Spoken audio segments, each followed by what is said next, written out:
Olá pessoal, que a graça e a paz do Senhor Jesus esteja conosco em mais um dia e hoje começamos uma série de estudos, as parábolas, o que Jesus nos ensina. E o que são parábolas?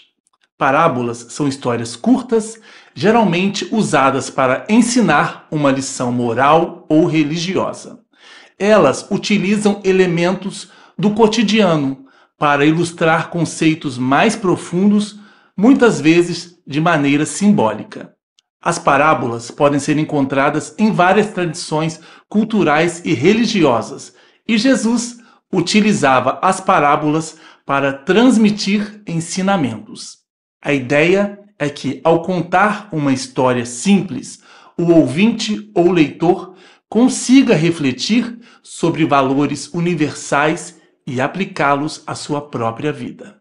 Em Marcos 4, versículo 33, temos a resposta à seguinte pergunta: por que Jesus falou por parábolas? E com muitas parábolas como estas, lhes falava a palavra, conforme podiam ouvi-la, mas sem parábolas ele não lhes falava.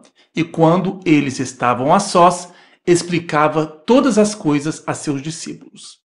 Observemos como Marcos utilizou o verbo falar, no pretérito imperfeito, denotando uma ação costumeira. Era comum Jesus utilizar parábolas. Conforme podiam ouvi-la, indica o tanto que eram capazes de ouvir. Mas sem parábolas, ele não lhes falava. Mostra que no ensino público de Jesus, a parábola era o método de ensino mais comum e a seus discípulos ele explicava detalhadamente. E para começar a nossa série de estudos, as parábolas, o que Jesus nos ensina, vamos conhecer a lâmpada debaixo do alqueire. Onde Jesus contou esta reflexão? Em um monte, mas nós não sabemos qual o nome deste monte. Em Mateus 5, versículo 1 e 2, e vendo as multidões, ele subiu a um monte, e quando ele estava sentado, aproximaram-se dele os seus discípulos. E ele, abrindo a sua boca, ensinava-os, dizendo. E Jesus diz uma sequência de bem-aventuranças, e a parábola que nós vamos estudar hoje se encontra em Mateus 5, versículo 14 a 16. Vós sois a luz do mundo. Não se pode esconder uma cidade estabelecida sobre um monte, nem se acende a candeia e se coloca debaixo do alqueire, mas sobre um castiçal, e dá luz a todos os que estão na casa. Deixai a vossa luz brilhar diante dos homens, para que vejam as vossas boas obras e glorifiquem a vosso Pai, que está nos céus. Assim como uma cidade brilhante não apaga sua luz à noite, o discípulo de Jesus não deveria ocultar as suas obras, a justiça e a luz do Evangelho. Dar a luz a todos combina com a referência ao mundo para mostrar que o ministério de Jesus pretende alcançar todos os povos. Isaías, o profeta Isaías, cerca de 700 a 680 anos antes de Cristo, profetizou a chegada de Jesus, o Messias. Vemos em Isaías 9, versículo 1 a 2. Contudo, não haverá mais escuridão para os que estavam aflitos. No passado, ele humilhou a terra de Zebulon e de Naftali, mas no futuro honrará a Galileia dos gentios, o caminho do mar, junto ao Jordão. O povo que caminhava em trevas viu uma grande luz. Sobre os que viviam na terra da sombra da morte, raiou uma luz.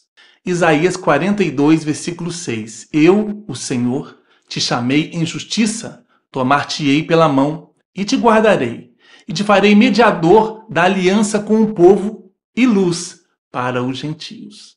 Isaías 49, versículo 6, parte B. Também farei de você uma luz para os gentios, para que você leve a minha salvação até aos confins da terra. E em João 8, versículo 12, Jesus confirma. De novo lhes falava Jesus, dizendo: Eu sou a luz do mundo. Quem me segue não andará em trevas, pelo contrário, terá a luz da vida. Jesus deixou claro em seus ensinos que somente o Pai que está nos céus deve ser glorificado por causa das boas obras de um discípulo, pois Deus, é a fonte verdadeira de tais obras. Agora vamos estudar o registro que Marcos fez sobre a mesma parábola da candeia. E ele lhes disse: vem uma candeia para ser colocada sob um alqueire ou debaixo da cama, e não para ser colocada sobre um castiçal? Portanto, não há nada escondido que não seja manifesto, nem coisa alguma mantida em segredo que não se torne pública. O alqueire é um cesto ou recipiente utilizado para medir grãos ou líquidos, e a candeia é uma pequena lâmpada de barro colocada em um castiçal para aumentar a iluminação. A candeia representa Jesus. E a luz não deveria ficar escondida. Jesus não tem como ficar oculto. Seu evangelho se propagou. E agora Lucas também faz o registro sobre a parábola da candeia. Ninguém, depois de acender uma candeia, a cobre com um vaso ou a põe debaixo de uma cama. Pelo contrário, coloca sobre um velador, a fim de que os que entram vejam a luz. Nada há oculto que não haja de manifestar-se, nem escondido que não venha a ser conhecido e revelado. A luz é Jesus. De que forma temos recebido esta luz? Temos a escondido, tentando ocultar a luz de Jesus? Ou temos deixado esta luz à mostra, recebendo mais e mais da luz de Cristo? A decisão cabe a cada um: perder a luz, esconder a luz que tem ou receber mais desta luz. No final, está claro nos 3 registros, em Mateus, Marcos e Lucas: o Senhor trará todas as coisas à luz. Não há nada em secreto que não será manifesto. E temos também em Lucas outro registro em um outro contexto sobre a parábola da candeia. Ninguém, depois de acender uma candeia, a põe em um lugar escondido, nem debaixo do alqueire, mas no velador, a fim de que os que entram vejam a luz.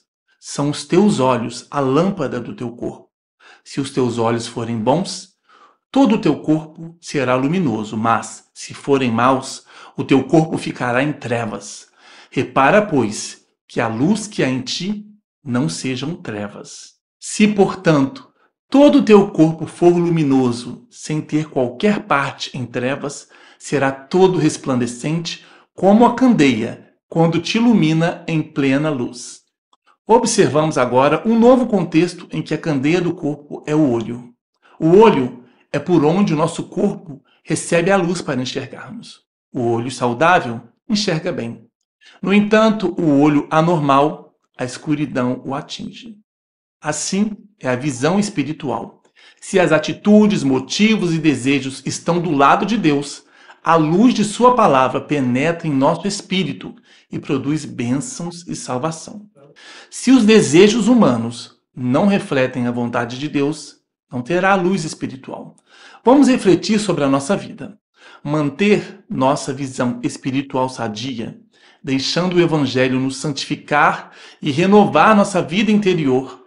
Ouvimos ou lemos a palavra de Deus e acolhemos e colocamos em prática os seus ensinos? Ou a alma está insensível, dominada pelo pecado? Após o estudo desta parábola, se alguém sente que precisa ter a claridade de Cristo para viver uma vida de amor crescente pelas coisas de Deus, hoje é o momento de confessar a Deus os pecados com arrependimento e atitude de manter-se separado de qualquer tipo de atitude que leva a apagar a luz de Cristo. Ele é a luz, a candeia. Vamos deixar esta luz nos iluminar e que as pessoas vejam Cristo em nós e mantenhamos nossos olhos espirituais abertos e iluminados por Jesus, a luz do mundo.